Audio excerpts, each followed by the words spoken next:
নমস্কার, 7 নিউজ নেটওয়ার্কে আপনাদের স্বাগত। দোরগোড়ায় বিধানসভা নির্বাচন আর রাজ্যে নিজেদের শাসনভার ধরে রাখতে আসন্ন বিধানসভা ভোটের আগে জনমুখী বাজেটের মধ্যে দিয়ে যখন সামাজিক নিরাপত্তা এবং উন্নয়নমূলক প্রকল্পের ওপর জোর দিয়ে রাজ্যবাসীকে সন্তুষ্ট করবার চেষ্টা করছেন মুখ্যমন্ত্রী মমতা বন্দ্যোপাধ্যায়, ঠিক সে সময়ে এলাকার প্রতিবাদী অশীতিপর বৃদ্ধকে বেধড়ক মারধর করে খুনের অভিযোগ উঠল খোদ তৃণমূল কাউন্সিলরের বিরুদ্ধে, যে ঘটনায় রীতিমতো অস্বস্তিতে শাসক শিবির। ঘটনাস্থল উত্তর ব্যারাকপুর পৌরসভার 23 নম্বর ওয়ার্ড, আর যার বিরুদ্ধে এহেন চাঞ্চল্যকর অভিযোগ উঠেছে তিনি হলেন ওই ওয়ার্ডেরই কাউন্সিলর, পেশায় আইনজীবী রবীন্দ্রনাথ ভট্টাচার্য। ইতিমধ্যেই ঘটনাকে কেন্দ্র করে তুলপাড় রাজ্য রাজনীতি। ব্যারাকপুরের মনিরামপুরের বাসিন্দা বছর 81 মৃত বৃদ্ধের নাম তুলসী চরণ অধিকারী। ঘটনার সূত্রপাত তুলসী অধিকারীর বাড়ির সামনে একটি অবৈধ নির্মাণকে কেন্দ্র করে। নিজের বাড়ির সামনে বেশ কিছুদিন ধরে অবৈধ বাড়ি নির্মাণের কাজ চলছে। এদিন রীতিমতো পৌরসভায় চিঠি দিয়ে সেই কাজে বাধা দেন তুলসী অধিকারীর ছেলে হেমন্ত অধিকারী। আর সেই ঘটনা জানতে পারার পরেই অভিযোগ, ওই এলাকায় গিয়ে হেমন্ত অধিকারীকে মারধর শুরু করে কাউন্সিলর রবীন্দ্রনাথ ভট্টাচার্য। সে সময় ছেলেকে মারধরের হাত থেকে বাঁচাতে যান বাবা তুলসী অধিকারী। মারধরে বাধা দেওয়ায় তখন অশীতিপর বৃদ্ধকেও বেধড়ক মারধর করতে করতে সজোরে পদাঘাত করেন কাউন্সিলর রবীন্দ্রনাথ ভট্টাচার্য। এরপরেই লুটিয়ে পড়েন তিনি। পরিবারের লোকজন বৃদ্ধকে উদ্ধার করে ব্যারাকপুর ক্যান্টনমেন্ট হাসপাতালে নিয়ে গেলে কর্তব্যরত চিকিৎসক তাকে মৃত বলে ঘোষণা করেন। শুনুন কি জানালেন মৃত বৃদ্ধের ছেলে হেমন্ত অধিকারী।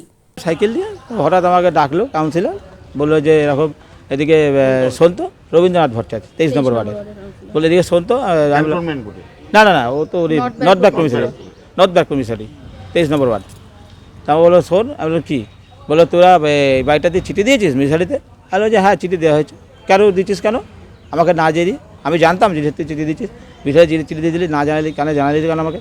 আমি বললাম দেখো দাদা, আমরা তো জানিয়েছিলাম, জানার পরে ঘটনা ঘটে গেছে। এখন তো জানার পরেও দিকে অনেক কিছু হচ্ছে না বলেই আমরা লাইন মিনিস্ট্রিতে জানিয়েছিলাম, মিনিস্ট্রিতে চিঠি দিয়েছি।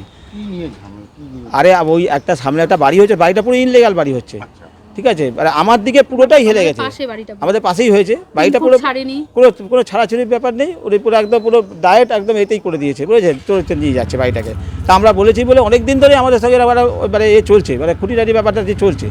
তা আজকে কাউন্সিলর এসে আমাকে অকাত্য ভাষায় গালাগাল দিচ্ছে সকালবেলা, বুঝেছেন? মানে গালাগাল মুখে আনা যায় না, সেই ভাষায় গালাগাল দিচ্ছে। এ করতে আমি তাতেও কাউন্সিলর কিছু বলি, যেহেতু কাউন্সিলর একটা ভদ্রলোক, এই লোক, আমি কিচ্ছু বলি নি তোমাকে।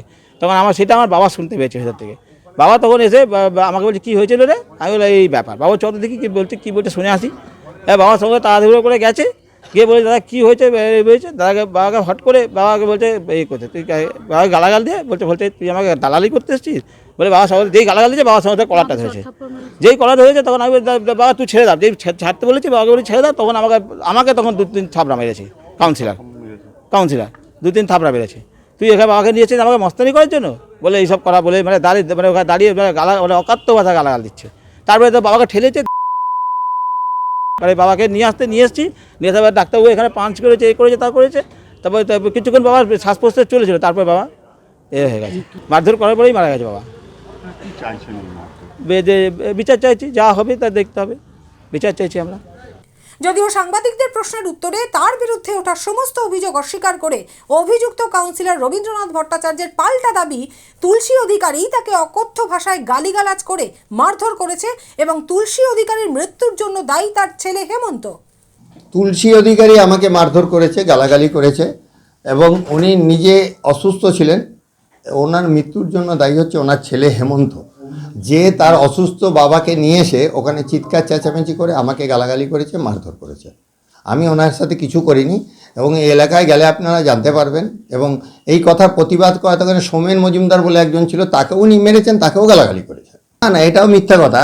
আমি ওইখানে যখন গেছিলাম, সেখানে ওখানে পথশ্রী প্রকল্পের কাজ শুরু হয়েছে, তার শুভ উদ্বোধন করতে শুধু আমি গেছিলাম। ওই সময় পুলিশ ছিল ওখানে, পুলিশ ওই হিরণময় ব্যানার্জির বাড়িতে এসেছিলো, আমাকে জিজ্ঞেস করলো, আমি বললাম এই বাড়ি।